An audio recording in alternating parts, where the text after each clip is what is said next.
5월을 계절의 여왕이다 그렇게 말하는데 4월이 계절의 여왕 같아요. 지금이 제일 좋은 때 같습니다.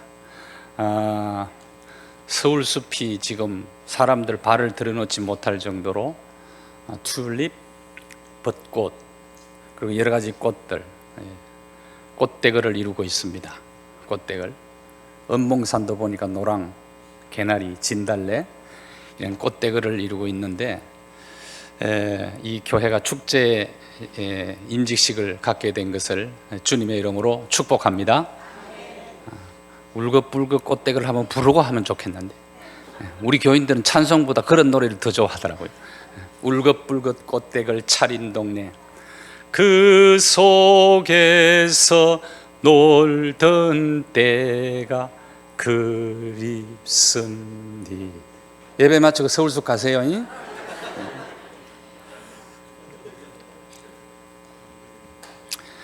오늘 본문에 보면 5가지 직분이 나옵니다. 사도로, 선지자, 복음 전하는 자, 목사와 교사 5가지 직분입니다. 직분을 세운 목적이 12절에 나와요. 12절에 이는, 목적이죠. 이는 봉사의 일을 하게 하며 그리스도의 몸을 세우게 하려 하심이니라. 교회의 직분 왜 세우느냐? 분명한 2가지 이유 때문에 직분자를 세운다라고 말씀을 하고 있습니다. 첫째는 봉사의 일을 하라고, 그 다음에 그 봉사의 일을 통해서 예수 그리스도의 몸을 더 크게, 더 튼튼하게 세워가기 위함입니다. 첫째 목적이 봉사의 일인데, 봉사의 일이라는 말, 이 봉사라는 단어가 바로 제목, 목사님 영어가 아니고 헬라어입니다.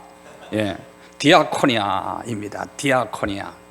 이것은 종의 섬김 또는 노예의 섬김 그런 뜻이에요. 또 풀어서 설명을 하면 디아코니아는 먼지 터는 종 그런 뜻을 가지고 있어요. 무슨 뜻이라고요? 종의 섬김, 노예의 섬김, 먼지 터는 종 그런 뜻을 지니고 있습니다. 그러면 디아코니아로서의 사명을, 또 디아코니아적 섬김을 어떻게 직분자들이 할 것인가에 대해서 간단하게 말씀을 드리도록 하겠습니다. 임직식 때 길게 하는 사람이 보니까 주님도 책임 못 져주는 주책들이더라고요. 주님도 책임 못 지는 사람. 그래서 임직식 때는 좀 이렇게 짧게 하는 게 좋겠다 그런 생각을 해요. 길게 할까요? 아무도 아멘을 안 하잖아요. 그럼 길게 안 하겠습니다. 그러면 어떻게 섬기면 디아코니아적 섬김이 될까 하는 거예요. 어떻게 섬기면? 제일 먼저 하나님 말씀 경청하셔야 됩니다. 제가 지금까지 약 한 교육전사까지 40여 년 목회를 했는데, 하면서 우리 직분자들을 내가 바라보면서 내가 바라는 것, 그 얘기를 좀 할게요. 바라는 거. 장로님, 권사님, 안수 집사님들을 바라보면서 그런 마음이 생기는 거예요. 예배 드리러 와가지고 설교를 들을 때 이 중직자들이 하나님 말씀을 경청하는 게 중요해요. 말씀을 경청하셔야 합니다. 경청의 반대말이 뭔지 알아요?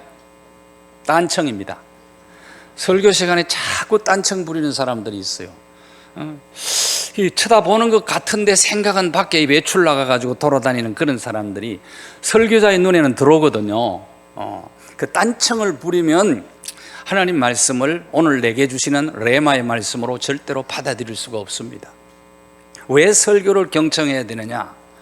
교회의 일은, 주의 일은요, 내 방식대로, 내 경험대로, 내 노하우대로 하면 안 돼요. 교회에서는 하나님의 방식대로 주의 일을 해야 합니다. 성경의 원리를 따라 하나님의 일을 하는 것이 디아코니아적 섬김이에요. 성경 방식대로 하려면 말씀을 알아야 되겠죠. 말씀을 경청해야 합니다. 그래서 설교 시간에는 아멘, 아멘 해야 돼요. 그래서 때로 사람들이요, 설교를 잘 안 들으려고 하더라고요. 누가 잔소리하면 그러더라고요. 잔소리하면은 좋은 얘기인데도 설교하지 마 그래요. 그렇죠? 설교하지 마 그래요. 설교는 사람들이 안 듣고 싶은가 보다. 그러니까 목사님들이 안 들으려고 하는 사람을 듣게 하려니까 얼마나 어렵겠어요. 목사님들의 고충도 알아주시기를 바랍니다. 그러나 의지적으로 경청하셔야 합니다. 첫 번째 얘기입니다. 첫 번째, 어떻게 하자고요? 하나님 말씀을 경청하자. 경청하자. 그래야 주님의 방식, 하나님의 원리대로 주의 일에 헌신하고 충성하고 봉사할 수 있습니다. 그래야 복이 돼요. 복이. 교회를 하면서 주여 주여 주여로 해야지 나여로 하면 안 돼요. 어떤 사람은 나야 나야 해가지고 자기 주장이 너무 강한 사람이 있어요. 이런 사람은 주의 일을 오히려 망가뜨릴 수도 있다는 걸 기억하셔야 합니다. 정말 주의 일을 주의 원리대로, 주님의 원리대로 정말 주여로 하려면 말씀을 잘 들으셔야 돼요. 그 말씀을 또 읽어야 됩니다. 성경을 창세기부터 요한계시록까지 말씀의 원리가 뭔지를 우리 중직자들이 알아야 돼요. 그대로 섬겨야 됩니다. 꼭 그대로 충성하고 섬길 수 있게 되기를 바랍니다. 말씀을 경청하자. 또 하나는 웃는 얼굴로 봉사하자. 웃는 얼굴로. 데살로니가전서 5장 16절에서 18절 보면은 항상 기뻐하라, 범사에 감사하라, 쉬지 말고 기도하라. 이 정도 되면 같이 하는데 이는 너희를 향하신 하나님의 뜻이니라. 항상 기뻐하고 범사에 감사하고 쉬지 않고 기도하는 게 하나님의 뜻이라고 이미 분명히 밝혀진 뜻부터 먼저 순종하자 그 말이에요. 교회 와가지고 웃으면서 봉사하셔야 돼요. 어떤 목사님이 목회는 교인들의 얼굴을 바꾸는 거다 그런 얘기를 했어요. 얼굴이 바뀐 사람은 마음이 바뀌었다는 얘기예요. 마음이 바뀐 사람은 영혼도 바뀐 겁니다. 이게 변화된 거라고요. 그래서 얼굴을 바꾸어 주는 거다. 교회 와서 봉사하실 때는요, 봉사하실 때는 정말 웃으면서 하셔야 돼요. 원리가 있어요. 봉사의 원리는 즐거운 마음으로, 자원하는 마음으로, 기쁜 마음으로 이렇게 섬겨야 하는 겁니다. 교회 와가지고 섬기는데 교회 얼굴은요, 장로님, 권사님, 안수 집사님들은 교회 얼굴입니다. 교회 얼굴이에요. 근데 교회 얼굴이 교회 와서 섬기면서 사흘 굶은 시어머니 얼굴로 섬기면 되겠어요? 지옥에서 출장 나온 사람 얼굴로 섬기면은 교회 얼굴이 망가지는 거예요. 망가지는. 그렇기 때문에 정말 웃으면서 기왕 일해야 되잖아. 또 해야 되는 일이잖아요. 그럴 바에는 콧노래 부르면서 찬송 부르면서 기쁜 마음으로 즐거운 마음으로 신바람 나게 웃으면서 봉사할 수 있게 되기를 바랍니다. 이게 디아코니아적 봉사입니다. 내면 세계의 치유로 유명한, 내적 치유로 유명한 정태기 교수님이 계세요. 이분이 내면 세계의 치유라는 책을 썼어요. 그 책 속에 이런 이야기를 합니다. 미국 교회의 친구 목사님에게 초청받아서 설교를 하러 교회에 딱 들어섰는데 40대 중반쯤 되어 보이는 남자분이 빗자루를 들고 걸레를 들고 콧노래를 부르면서 얼굴에 웃음이 가득 차서 청소를 하고 있는 거예요. 바닥 청소하고 화장실 청소를 열심히 하고 있어요. 친구 목사님 만나서 야, 자네 교회 사찰 집사님 잘 돕구만. 그랬더니 아니, 사찰 집사님이 아니고 우리 교회 장로님이라고. 장로님. 근데 40대 중반으로 보이는데 83세라고. 83세. 아주 젊어 보이더라는 거. 그랬더니 어떤 장로님이냐고 했더니 40세 때 예수 믿고 40세 때 장로님이 되셨는데 40년 동안 교회만 오시면 빗자루 들고 걸레 들고 교회 오실 때마다 청소하는 거예요. 그것도 찬송하면 노래 부르면서 웃으면서. 그분이 어떤 분이냐고 그랬더니 바우스 박사님이다. 바우스 박사님은 세계 물리학의 대가 그리고 대학 총장이다. 근데 이런 분이 교회에 와서는 디아코니아야. 먼지 터는 종이야. 먼지 터는 종. 꼭 이렇게 섬길 수 있게 되기를 바랍니다. 제일 좋은 사진이 어떤 사진인지 알아요? 웃는 사진. 제일 예쁜 얼굴은 어떤 얼굴인지 알아요? 좀 덜 생겨도요, 웃으면 예쁩니다. 웃으면 예뻐요. 인도 사람들은 죽을 때요, 굶어 죽으면서도 웃으며 죽는다잖아요.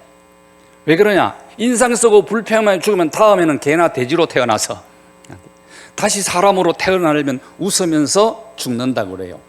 안 믿는 사람들도, 이교도들도 그러는데, 예수 믿는 사람들이 교회에 오면은 정말 얼굴을 밝게 여호와의 증인들은요, 얼굴 거울 보고 연습하고 교회 간다더라고요.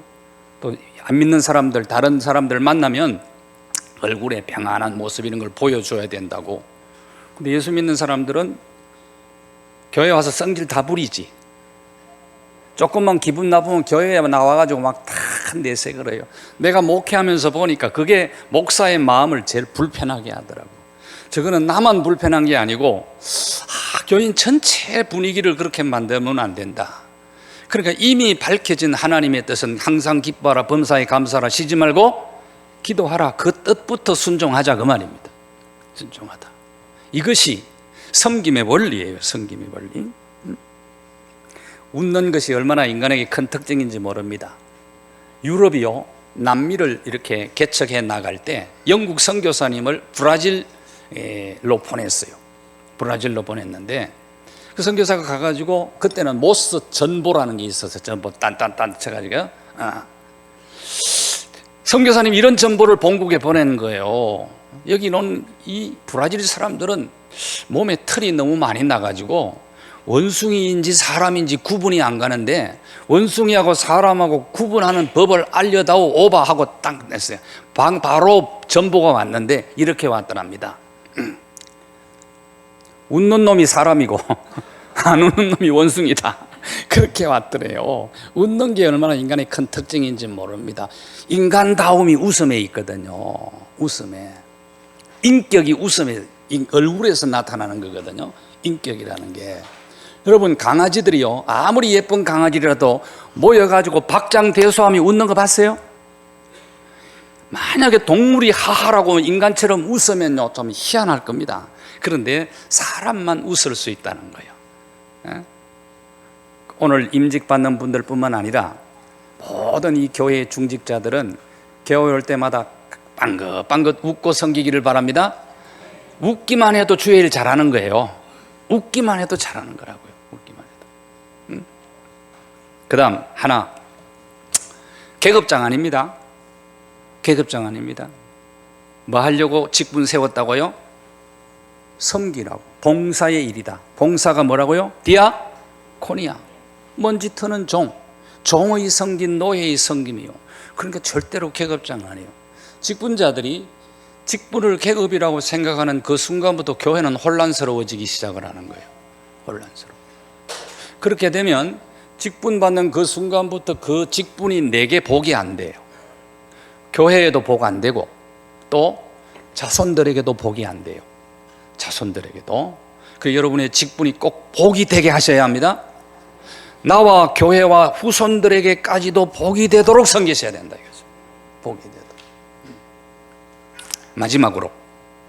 마지막으로 예수 그리스도를 바라보고 섬기셔야 됩니다. 디아코니아 섬김의 모델이 예수님이세요. 하늘 영광 부요 권세 지위 다 내려놓고 사람의 몸을 입고 와서 종의 모습으로 죽기까지 섬기신 예수 그리스도. 마가복음 10장 45절에 나는 섬김을 받으려 함이 아니고 나는 도리어 섬기려 왔다. 그렇게 말씀해요. 섬기려 왔다. 마태복음 20장 28절에도 그렇게 말씀하죠. 섬기는 것이다. 나는 섬기려 왔다. 섬기는 게 쉬운 게 아닙니다. 쉬운 게 아니에요.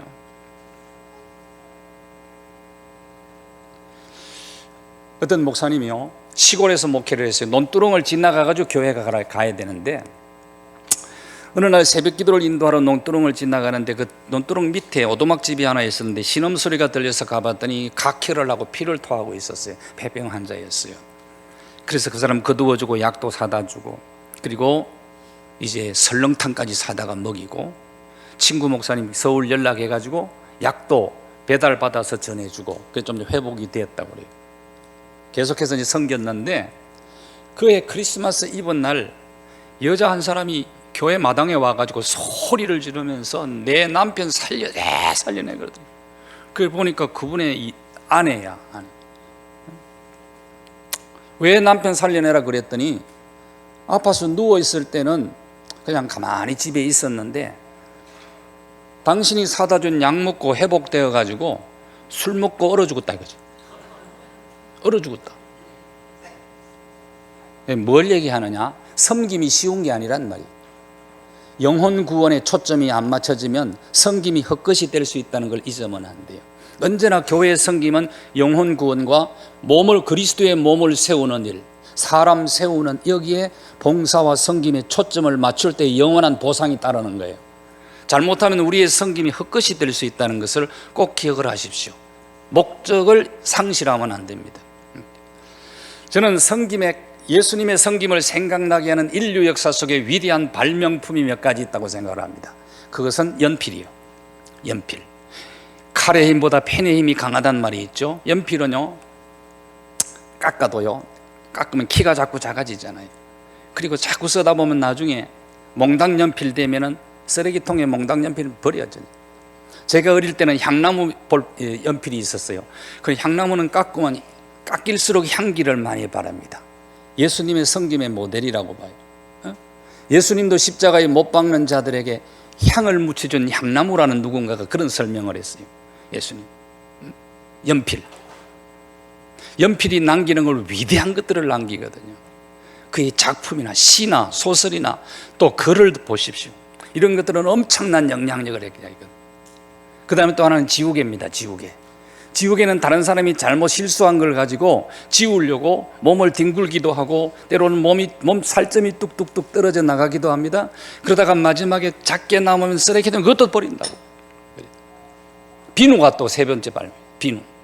비누는요, 몸집을 줄여가면서 나중에는 점점 자기 자신을 소멸시키죠. 마지막 한 가지가 연탄입니다. 연탄. 내 몸을 불태우면서 누군가에게 따뜻함을 제공해주고 누군가에게 맛있는 음식을 제공합니다.